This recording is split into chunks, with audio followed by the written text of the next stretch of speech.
So Jim is going to give a tribute to Robert, and I'll get back up after that and I'll talk about where we see the club going. Thanks, Frank. Well, I would have been here last year, but my shop teacher from high school turned 80. So I chose to go to Seattle thinking, I'll see Robert next year. And so it's a big loss for all of us. So thinking about my childhood, my dad bought my Champ when I was 10 years old, and it was in pieces. And I remember sitting in it in the fuselage, and my dad's cousin snuck up behind me, and when I pushed the stick forward, he lifted the tail. And I'm still imagining flying it more than actually flying it. But this is the year it's going to be done. Every year I've been promising it'll be done. This will be the year. It's like next year in Jerusalem. Next year in Jerusalem. We'll be here with a different project. So when I was 10, my dad bought his second Champ. He had a 65 horsepower 2492 Echo, and then he bought 81724. So my dad went out of business in early 80s, and to help him out, I gave him $2,000 and a round-the-world ticket because I was living in Asia at the time. So he came and visited me, and I came home and took my airplane apart. And during the 80s, while I was overseas, I joined my first type club called the Aranca Aviators Club. And it was run by a couple who lived in Columbus, Indiana. Sounds kind of like Columbia. They were great, but they kind of burned out on it. And when I was in high school, as my high school graduation present, I got to take my Champ to my first fly-in. It was in Bonners Ferry, Idaho. Anybody know where that is? Up in the Panhandle? Yeah.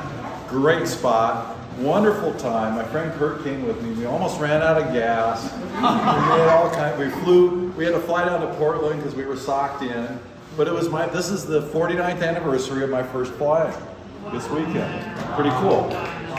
So my friend Kurt had told that story in A&P school, and another classmate of mine and I were at a fly-in in Ohio at the Aranca factory, and I started telling the story, and he goes, wait a minute, I've heard this story before. It's like he knew my friend Kurt. He thought Kurt was making it up. So I verified. I was telling him about almost running out of gas, and of course, the Champ at the time had a gas leak in the fuel tank and had all kinds of problems. So I fixed all the childhood errors in my Champ. But sometime in there, between going to the one in Ohio, I went to another fly-in. I think it was in Spokane with one of my dad's friends that I really liked. But I was 19 and everybody at the fly-in was 40.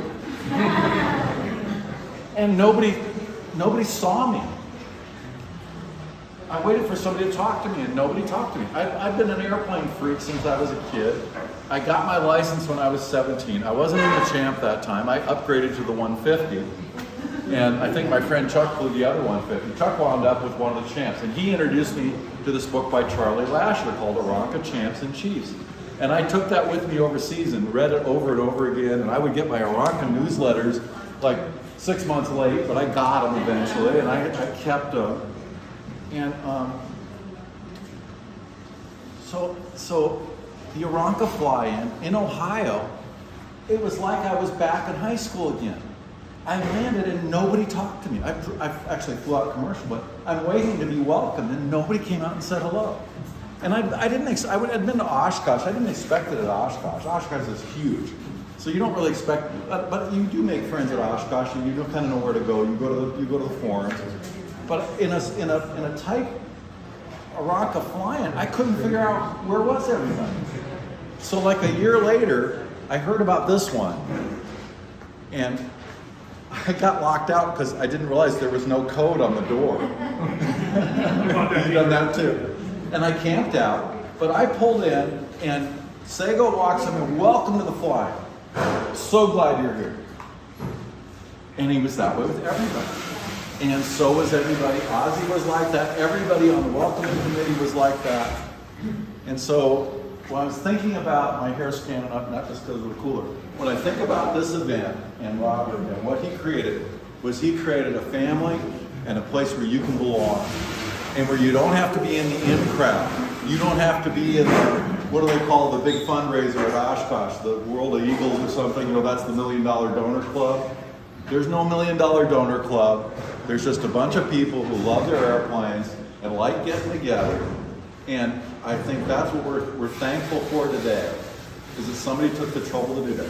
He could be ornery. He never wanted to tell anybody about the finances. He and Ozzy, our other founder, oh God, Ozzy bent my ear. Because he was like, Robert won't tell me how much this thing costs, and I want to know, I want the books. And like, Ozzy, just relax, just come and have a good time. But Ozzy got this thing started right in my backyard, and I didn't even know about it. The first one was in Upland, at Cable. And apparently there was an aborted one before that. Do you remember that, Dan? No. Why, Watsonville, Tracy Watsonville. In Watsonville, okay. So there were a couple of attempts. At some point, the Aranca Aviators Club went under, and Robert acquired that. So I came in the back door through Aranca land, but I'd always loved Cetabrias.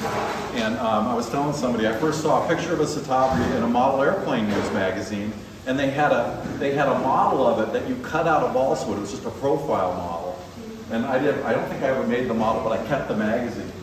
Well, now I have a Cetabria too. So somebody brought one to the airport, a play bob, and gave it to the airport. They said, Spee, you want a Cetabria? I said, sure. I called it the Easter basket because it came on Easter in a basket, like in a big trailer. And then they had now they've got another champion, and then they got a 62 nobody wanted. So now I got 3 of them. But I got to get rid of the first one to make room for one of the others. So this event, I've done on and off. I've kind of backed off because I've been doing other things with my life, but it's so great to see all of you here. It's great to remember our good friend Robert and the work that he did.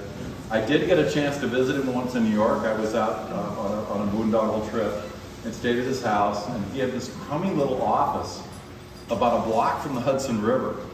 And that river floods pretty regularly, and there were like mud stains on the wall of his office. He just moved everything up and then brought it back down again. So I wouldn't be surprised if some of the stuff that they shipped to Frank smelled a little moldy.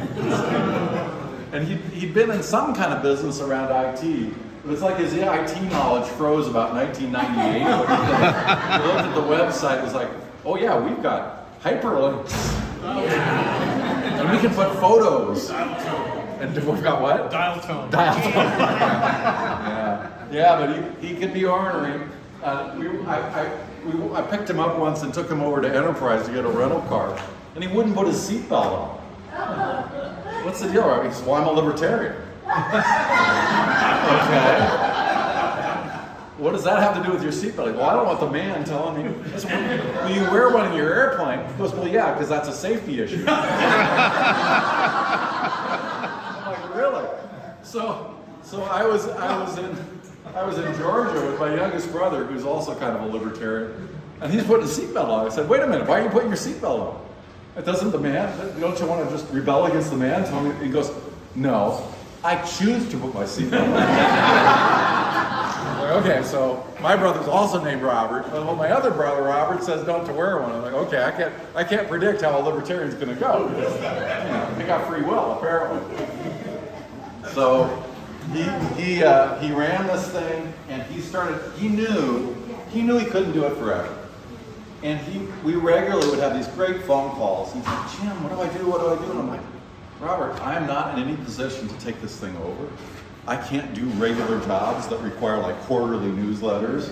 I could do one, but then it would end. So it is kind of an end of an era, but also the nature of information has changed, the way we get it. I mean, we've got barnstormers. So a newsletter with a list of things for sale, it's like, I'm going to go on eBay or Barnstormers or on what'scontroller.com. There's just the whole world of aviation and technology has sort of changed that.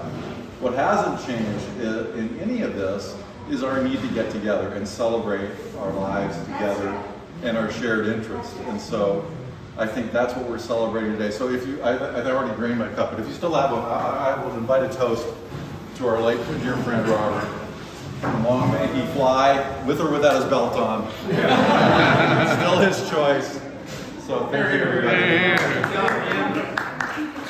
Okay. No, what you're really waiting for are the raffle prizes, but Frank's going to give you some more information. I didn't think this through, now I got to follow you. Sorry. All right, so.